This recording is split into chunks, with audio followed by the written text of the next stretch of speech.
একটা ছেলে বলো, ভাই আল্লাহ দোহাই, এই মুসলমানের বাচ্চা, যদি মার পবিত্র দুধ খেয়ে থাকো, বলো তোমারে আল্লাহ তাআলা নামাজ পড়ার যোগ্যতা তোমার শরীরের মধ্যে দেয় নাই?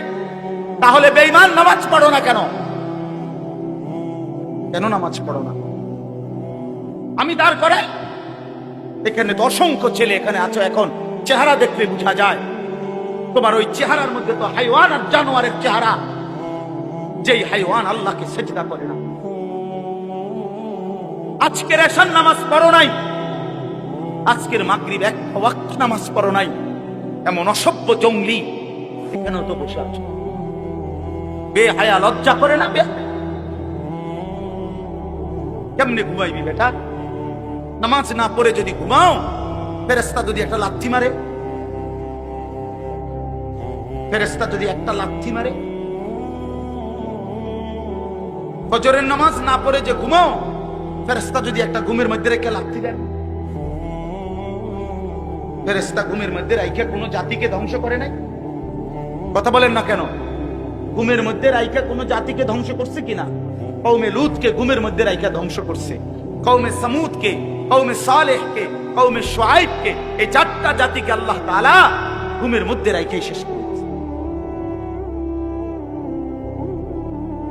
আল্লাহ আমাদেরকে মাফ করে দেন। আমার কথা রাগ করো না ভাই, উদ্দেশ্য তোমার লগে কোনো ঝগড়া করা না, আমি কোনো কাজে লাগছি না, ঠিক কিনা বলেন না কেন?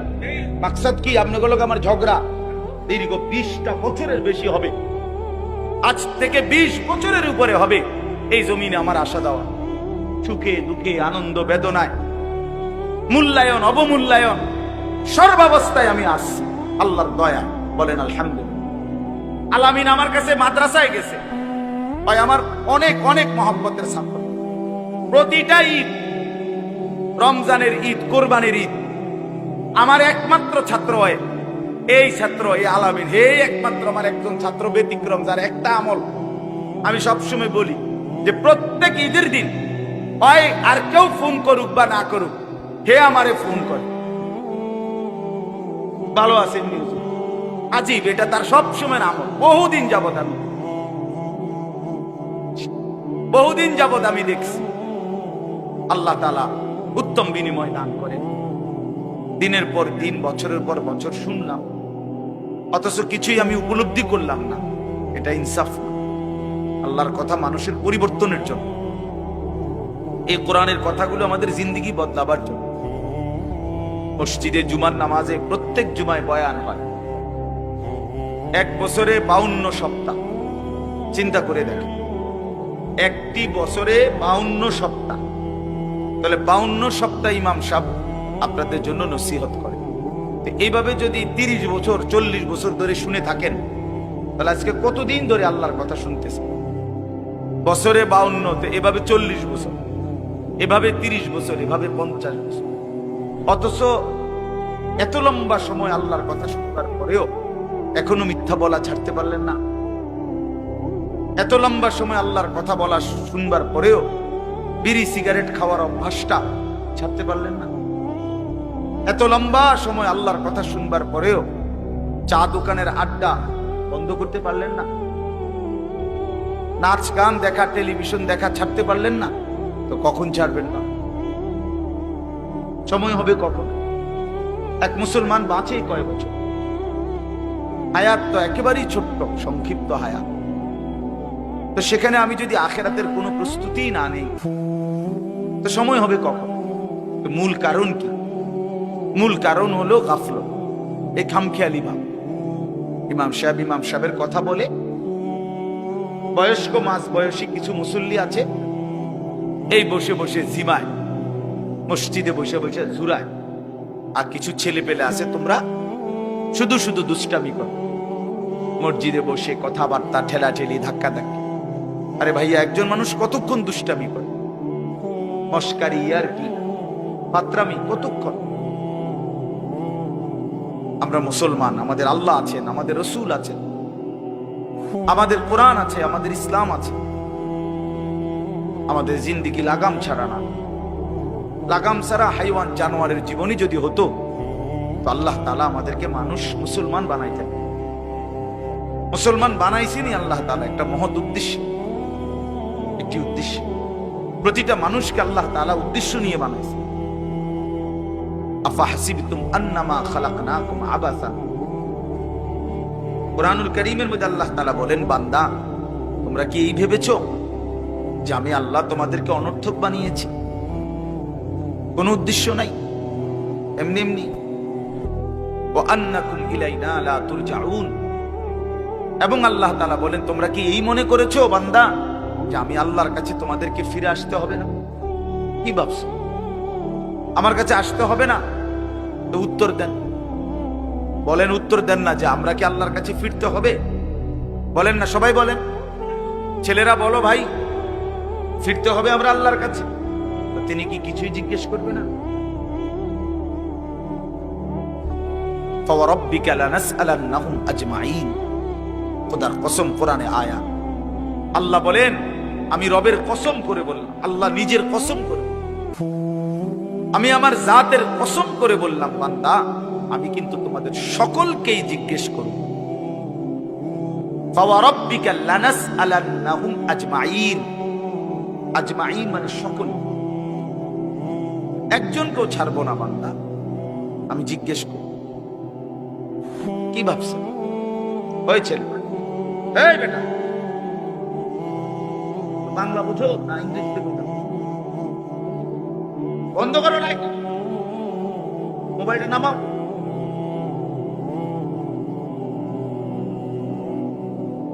তো আল্লাহ তাআলা বলছেন, ভাই ছেলেরা তোমরাও শোনো, ভাই তোমার কল্যাণের জন্য বলতেছি। আল্লাহ তাআলা বলেন, বান্দা আমি কিন্তু জিজ্ঞেস করবো, একটা সেকেন্ড, একটা নিঃশ্বাস আমার হিসাব থেকে বাদ যাবে।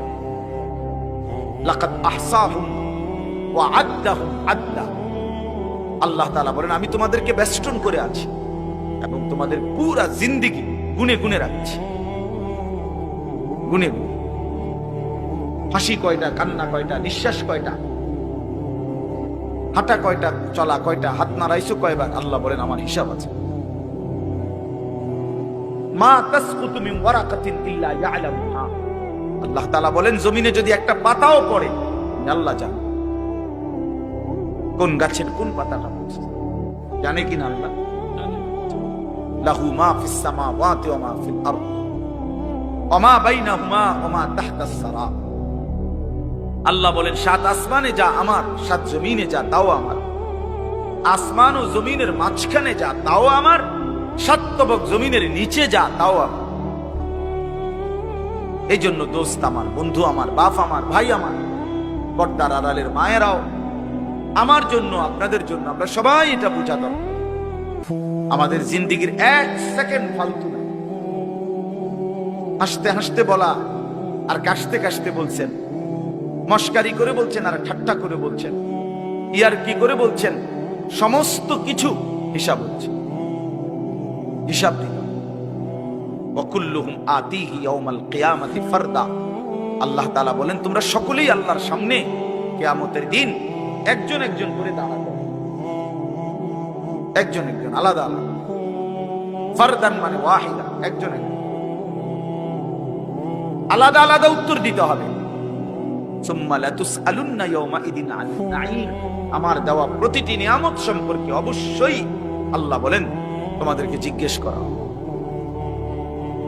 হাশরের ময়দানে আছে, আল্লাহ ফেরেশতাদেরকে বলবে, ওয়াকিফুহুম ইন্নাহুম মাসউলুন। আমার বান্দাদেরকে লাইন ধরে দাঁড় করাও, কিফু, তাদেরকে থামাও, দাঁড়াও। ইন্নাহুম মাসউলুন, তাদের সকলকেই আজকে জিজ্ঞেস করা হবে। বহু আয়াতে ওয়া ইম মিনকুম ইল্লা ওয়ারিদুহা।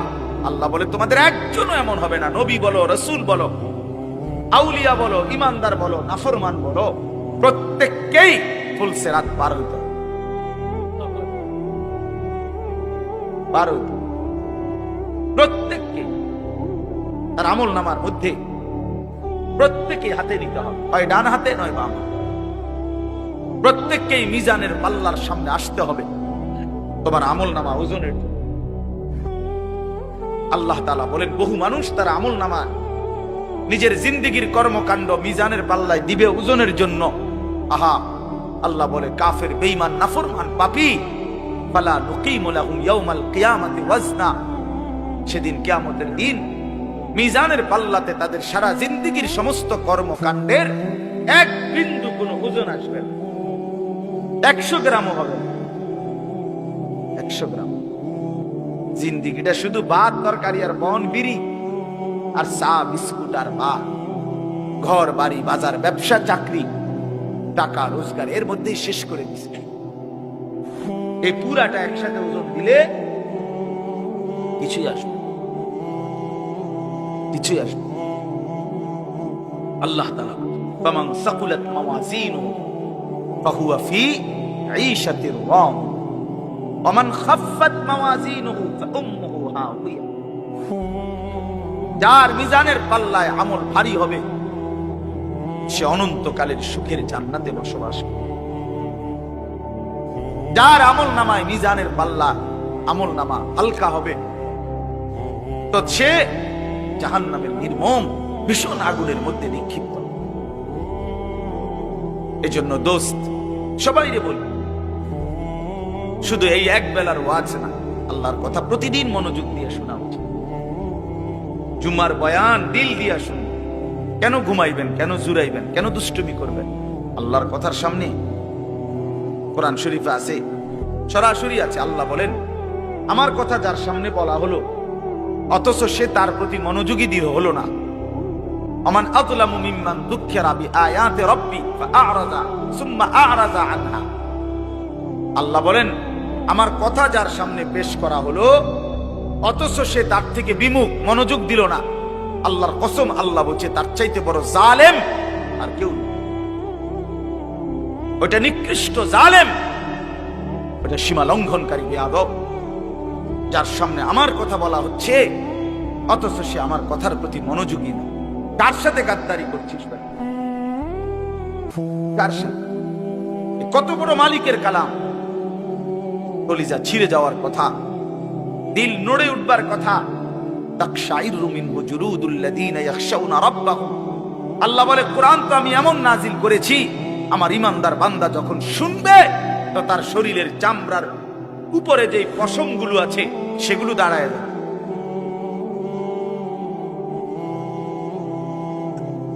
বুঝছে? এই জন্য বাপ আমার, বন্ধু আমার, এতক্ষণ লাগাই আপনাদেরকে এই কথাটাই বুঝাইতে চেষ্টা করলাম। আজকের জন্য না, জিন্দেগি পরিবর্তনের জন্য আল্লাহর কথা দিল দিয়ে শুনতে হয়।